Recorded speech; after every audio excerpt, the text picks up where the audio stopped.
ఈరోజు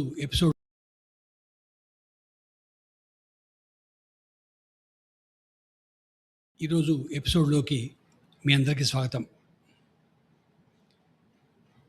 మనకు ప్రఖ్యాతి చెందిన ఇద్దరు సినిమా యాక్టర్లు ఉన్నారు. ఒకరు ఏవిఎస్, ఒకరు ఎన్టీఆర్. ఏవిఎస్ పెద్ద పేరు మోసిన కమెడియన్, ఎన్టీఆర్ మనకు ఆరాధ్య హీరో. వీళ్ళిద్దరూ దివంగతులే. వీళ్ళిద్దరి పేర్లు నేను ఈ కార్యక్రమంలో ఉపయోగించుకోబోతున్నాను. వాళ్ళిద్దరి పేర్లు కాదు, వాళ్ళిద్దరి abbreviated short names AVS and NTR.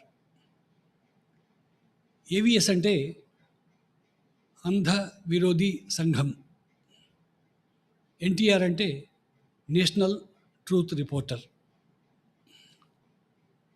ఇది ఎందుకంటే ఇప్పుడు మోదీకి వ్యతిరేకులు పొలిటికల్ అడ్వాంటేజ్ వల్ల, వాళ్ళ అఫిలియేషన్స్ వల్ల, వాళ్ళకున్న లాభాల వల్ల వాళ్ళు ఆయా పార్టీలని మెచ్చుకుంటారు. అది మనకు డెమోక్రసీ ఇచ్చిన రైట్. ఎవరి ఇష్టం వాళ్ళది, ఎవరి ఒపీనియన్ వాళ్ళది. ప్రభుత్వం చేసిన మంచి పనులు అడపాదడప ఏమైనా ఉంటే వాటి గురించి మాట్లాడితే అంధభక్తుడు అని ఒక బిరుదిస్తారు. డేటా ఇవ్వబోతే నువ్వు వాట్సాప్ డేటా ఇవ్వద్దు అని మందలిస్తారు. వీళ్ళని చూస్తే నాకు వీళ్ళు అంధ విరోధ సంఘం అయింటారు అనిపిస్తుంది. అంధభక్తులు దేశానికి మంచిది కాదు, క్వశ్చన్ చేసే భక్తులే కావాలి.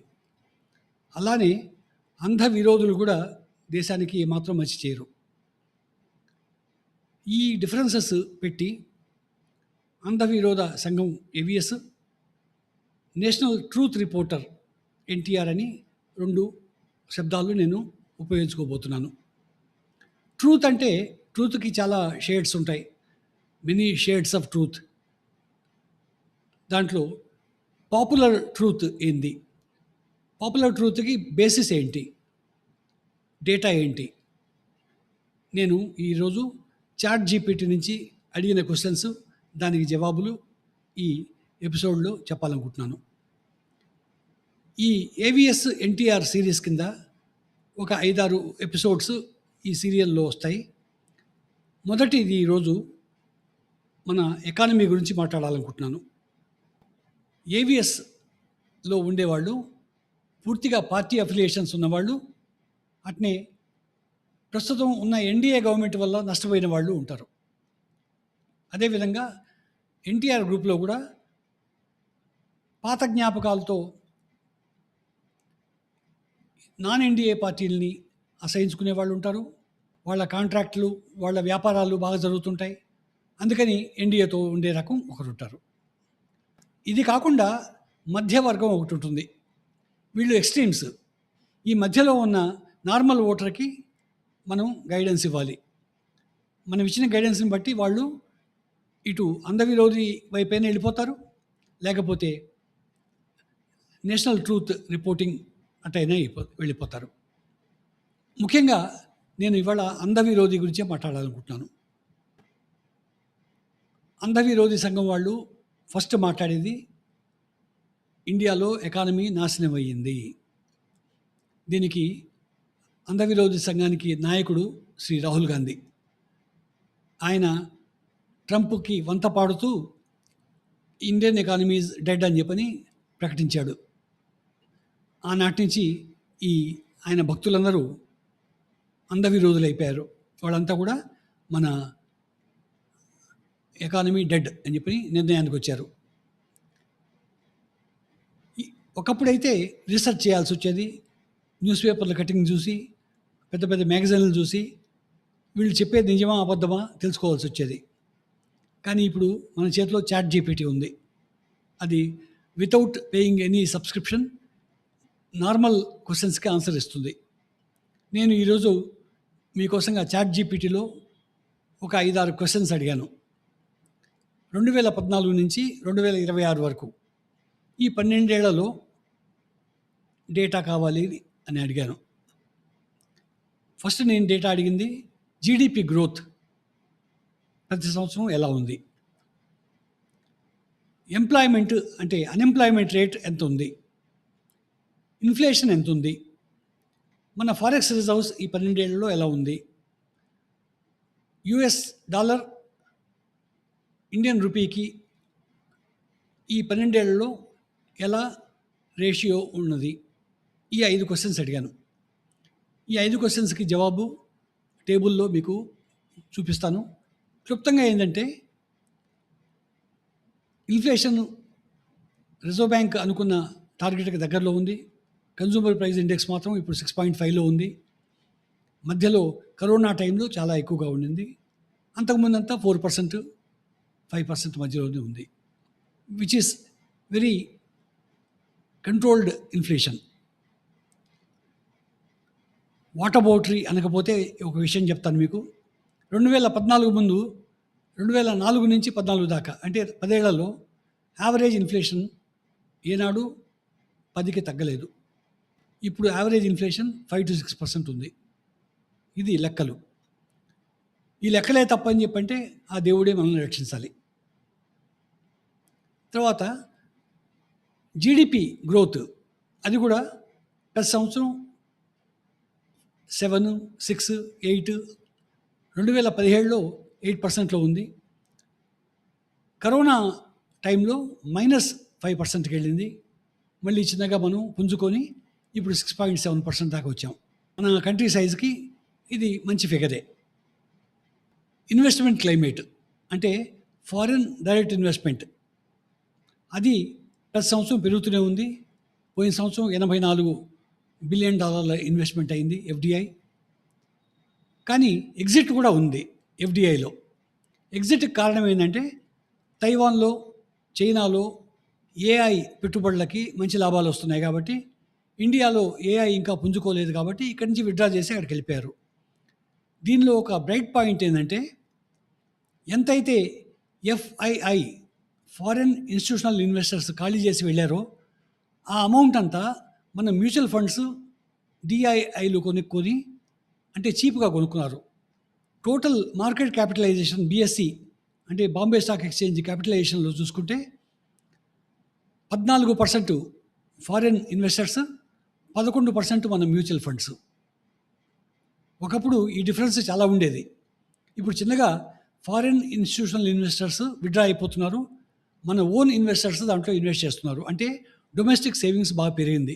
ఇది గ్రోత్కి ఒక ఇండికేటర్. అన్ఎంప్లాయ్మెంట్ రేటు కూడా గత 10 ఏళ్లలో తగ్గుముఖంలోనే ఉంది.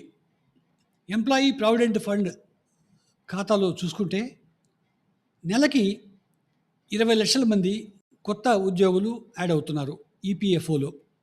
నెట్ ఉద్యోగులు, రిజైన్ చేసిన వాళ్ళు, తిరిగి జాయిన్ అయిన వాళ్ళు అని చూసుకుంటే కూడా ఈపీఎఫ్ఓలో నెలకి 20 లక్షల మంది, అంటే దాదాపు సంవత్సరానికి 2 కోట్ల మంది కొత్త ఉద్యోగస్తులు చేరుతున్నారు. ఇది ఫార్మల్ సెక్టర్లో.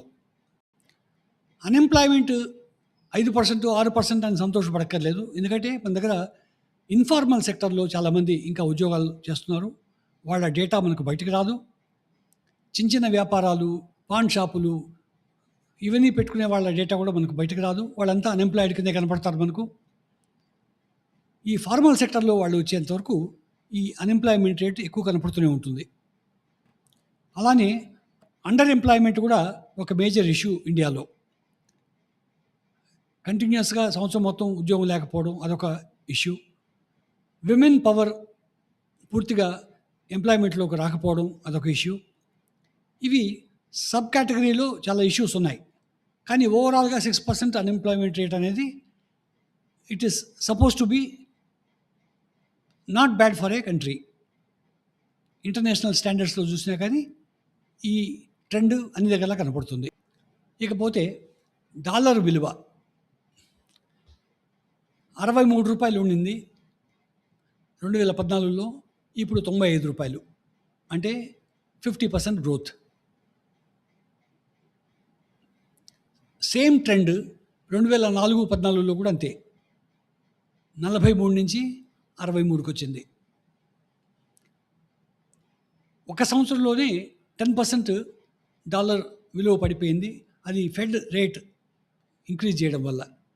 మిగిలిన 9 ఏళ్లలో యావరేజ్ ప్రకారం 3-4% ప్రతి సంవత్సరం పడుతూ వచ్చింది.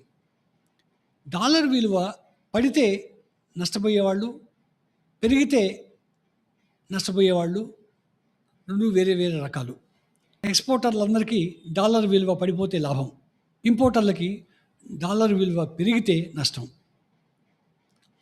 ముఖ్యంగా ఇండియా ఆయిల్ ఇంపోర్టర్ కాబట్టి ఎంత డాలర్ పడిపోతే అంత గవర్నమెంట్ ఆఫ్ ఇండియాకి ఆయిల్ ఇంపోర్ట్ బిల్లులో ఎక్కువ ఖర్చు పెట్టాల్సి వస్తుంది. ఇది ఒక అంతులేని కథ. మనలాగానే జపాన్ కూడా యెన్ 163 యెన్ ఒక డాలరు. ఒకప్పుడు 2014లో వాళ్ళు కూడా 110 యెన్నులు ఒక డాలర్కి ఉంటే ఇప్పుడు 163 యెన్నులు ఒక డాలర్కి. మన పరిస్థితి, జపాన్ పరిస్థితి ఒకటే అని నేను అనను. కాకుంటే ఇక్కడ డాలర్ విలువ బాగా పెరిగింది. అంతేగాని జపాన్ యెన్ కానీ మన రూపీ కానీ అంత వీక్ కాలేదు. డాలర్ స్ట్రాంగ్ అయింది. మన రూపీ గ్రేట్ బ్రిటన్ పౌండ్తోనూ యూరోతోనూ కంపేర్ చేస్తే 50% పడలేదు. డాలర్తో 50% పడింది 63 నుంచి 93కి. జీబీపీ అంటే గ్రేట్ బ్రిటన్ పౌండ్, యూరో వీటిలో మాత్రం 20% మనకు 10 ఏళ్లలో పడింది.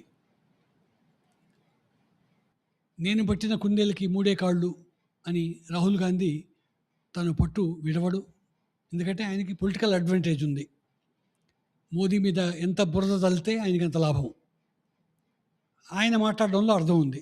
ఇండియా మునిగిపోతుంది, ఇండియాలో ఎకానమీ దరిద్రంగా ఉంది, అన్ఎంప్లాయ్మెంట్ పెరిగిపోతుంది అనే మాటలు పొలిటికల్ సభలో బాగుంటాయి. కానీ నార్మల్ ఓటరు అంటే నీలాంటి నాలాంటి వాళ్ళు ఈ మాట అంటే కొద్దిగా దానికి అర్థం వేరు. మన దగ్గర డేటా ఉండి కూడా రాహుల్ గాంధీ లాగా మాట్లాడలేం. ఇండియాకి రాహుల్ గాంధీ ఒక అబద్ధపు పుట్ట. 1.5 నిజం చెప్తాడేమో, 98 అబద్ధాలు చెప్తాడు. ఎందుకంటే ఆయనకి దాంట్లో పొలిటికల్ అడ్వాంటేజ్ ఉంది. ఆయన ఎంత బురద చల్లితే మోదీ తుడుచుకుంటూ కూర్చోవాలి, జవాబిస్తూ కూర్చోవాలి. రాహుల్ గాంధీకి వచ్చే ఎలక్షన్స్లో అడ్వాంటేజ్ ఉంటుంది. కానీ మనం రాహుల్ గాంధీ లాగా మారాలన్నా. సో అంద విరోధం చేయకుండా కొంచెం డేటా వైపు కూడా చూసి నిజంగా డేటాలో ఏమన్నా మంచి కనపడితే దాన్ని సమర్థిద్దాం. మనం అంద విరోధం చేయకూడదు, అంధభక్తి కూడా చూపించద్దు. మనందరికీ మన దేశం ఫస్ట్ ప్రిఫరెన్స్, తర్వాతే మన రిలీజన్ కానీ మన పర్సనల్ లైఫ్ కానీ. మన పర్సనల్ సెక్యూరిటీ కూడా చాలా ఇంపార్టెంట్ మనకు. సో దీన్ని కాపాడే ఏ పార్టీ అయినా మనకు చాలా మంచిదే. వచ్చే ఎపిసోడ్లో ఇంకా 2 విషయాల గురించి మాట్లాడుకుందాం. ఈ లోపల మీ అభిప్రాయాలు కామెంట్స్ రూపంలో తెలియజేయండి. దానివల్ల నా కోర్స్ ఆఫ్ యాక్షన్కి సహాయపడుతుంది. Thank you so much.